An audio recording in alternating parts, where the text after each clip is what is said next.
عمرو بن ميمون ታቢይ ነው ወወለዚ ቃል ረአይቱ ፊል ጃሂልያ ይላል ወደ ሐዲሱ ከመግባታችን በፊት አንድ ቅሳ አለችው በመሐይብነት ወይም ደግሞ ከእስላም በፊት የሆነ ነገር አይቻለሁ ይላል ቅርደተና አለ አንድች ዝንጀሮ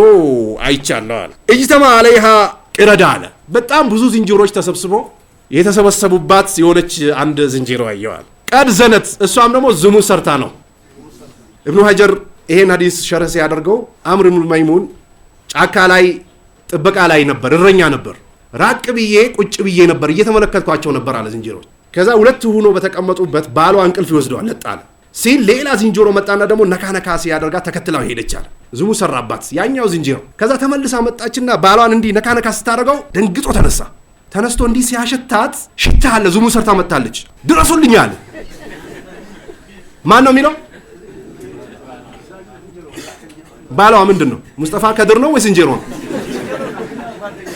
ዝንጀሮች ሲጮህ መጡ ጓደኞቹ ቀድ ዘነት ፈረጀሙሃ አላያችሁ ያችን ዝንጀሮ ቀጠቀጣታል ፈረጀምቷ ማአሁማር እኔ መጣውና ደግሞ አምር ኢብኑ መይሙን መቀጥቀጥ ጀመርኩኛል ተባብሬ እሷን መደብደብ ጀመርኩኛል አخرجه البخاري ኢብኑ ሐጀር ምን ይላሉ አንድ ፈረስ ነበረች ሴት ፈረስ ልጅ ነበራት ያ ልጇ ወንድ ነው አባቶች አገር ቤት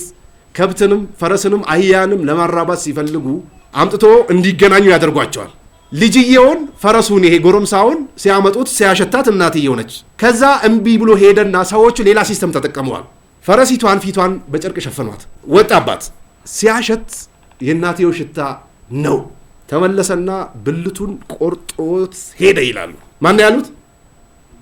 ኢብኑ ሐጀር ያውኑ ጊዜ ያሉ ሰዎች ከእንስሳ አልባሱ ቆይ ሚዲያ ላይ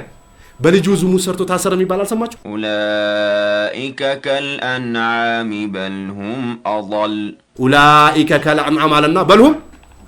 አደል የባሱ ናቸው አላያችሁ ፈረስ ወይ ላሚቷ ልጇን እንዴት አድርጋ እንደምታፈቅር አገር ቤት ስትሄዱ ታውቃላችሁ ከመስለሙ በፊት ነው የተከሰተው ከሰለሙ በኋላ ተናገረ አምር ኢብኑ መይሙን ደግሞ ሲቃ ነው ይሄም ቡኻሪ 3849ኛው የሐዲስ ቁጥር ላይ ቡኻሪ ላይ ተዘግቧል